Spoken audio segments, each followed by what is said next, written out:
Everybody is on. Shots, shots, shots, shots, shots, shots, shots. Everybody.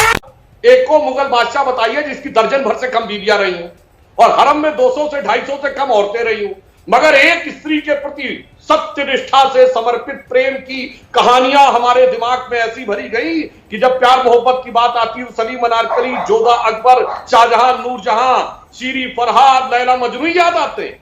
फिर मैं दोहरा रहा हूं, चुनौती से बताइएगा एक मुगल बादशाह जिसकी दर्जन भर से कम ऑफिशियल वाइफ रही हो और 250-300 से कम हरम में औरतें रही। अब बताइए साहब, और उसके बाद आज भी मैं कहना नहीं चाहता हूं, मैं नहीं मानता कि आज के मुसलमानों का कोई मुगलों से लेना देना है जैसे आज के क्रिश्चियंस का किंग जॉर्ज, क्वीन विक्टोरिया और किसी वॉइसरॉय से लेना देना नहीं है। फिर भी जो अपने को उनसे खामखा में जोड़ते हैं, आज भी 4 बीवी रखने की बात करते हैं और एक स्त्री के प्रति समर्पित प्रेम की बात करते हैं और जिस टेक्नोलॉजी की बात करते हैं, बताइए अरब में कोई ऐसी इमारत है? आज हम कहते हैं स्काई स्क्रैपर्स अमेरिका चाहे तो टेक्नोलॉजी भी है, बुक्स भी है, इंजीनियर्स भी है, वहां ना टेक्नोलॉजी ना बुक ना इंजीनियर और सब कह दिया। जैसे अगर किसी ने नाम रख दिया इंदिरा भवन तो इसका मतलब ये नहीं कि कांग्रेस के इंजीनियरों ने बनाया, वो भारत के इंजीनियर से बना है, इसलिए वो हमारा है, मगर उस पर जो नाम है वो गुलामी का प्रतीक है। जैसे राष्ट्रपति भवन बदला, संसद भवन बदला, क्या प्रॉब्लम थी? तो इसका मतलब ताजमहल का नाम भी किसी दिन बदल देंगे? हाँ, ये आपने बड़ा अच्छा, मैं एक बात इस पे भी कहना चाहूंगा। अरे यहां तो लोग सिर्फ ये कहते हैं कि ताजमहल का ये लोग नाम बदलने की बात करते हैं। जनाब, अगर आज का वहाबी इस्लाम आ जाए तो ताजमहल पे तो बुलडोजर चले, क्योंकि मजार तो कुफ्र है।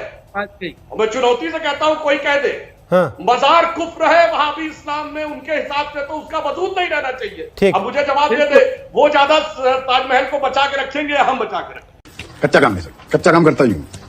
आप धैर्य जीत एक बार ट्राई करके देखो ना।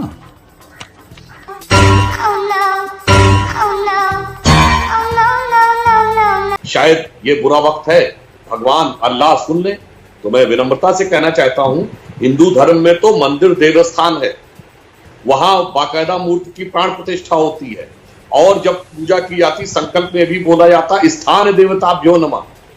मगर इस्लाम में तो मस्जिद की कोई जरूरत नहीं है, कहीं बैठ के इबादत हो सकती है।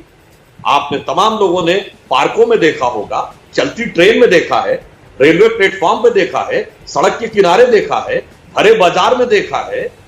तो अब आपको ऐसी कौन सी जरूरत महसूस हो रही कि मस्जिद में ही होना चाहिए?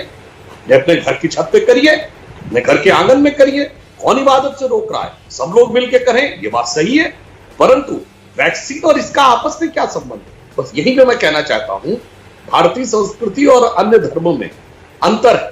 आध्यात्मिक उन्नति एक पक्ष है और वैज्ञानिक उन्नति दूसरी चीज है। इसीलिए हमारे यहाँ वेद में आयुर्वेद भी है, वो मेडिकल साइंस अपनी जगह और स्पिरिचुअल एलिवेशन है तो उपनिषद पढ़ी अपनी जगह, दोनों का आपस में कोई कनेक्शन नहीं है। और मैं दुर्भाग्य से परंतु विनम्रता से यह कहना चाहता हूं, इसी प्रकार की सोच के चलते हुए दुनिया में पूरी जनसंख्या का 23-24% सबसे संपन्न लोगों में से एक पैसा बरस रहा है, मगर पिछले 200-300 सालों में एक भी साइंटिस्ट, वैज्ञानिक, इंजीनियर, डॉक्टर नहीं हुआ। आपने कहा वैक्सीन कहा, 56 मुस्लिम देश है, एक बताइए जिसने कभी पेन की निब या कार का वाइपर तक इन्वेंट किया?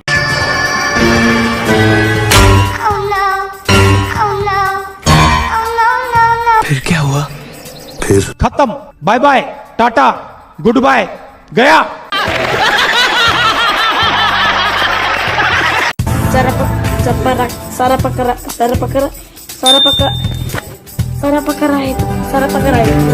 हेलो गाइस, वीडियो अच्छी लगी हो तो please like share and subscribe जरूर करें। मिलते हैं अगली वीडियो में। Thanks for watching, bye.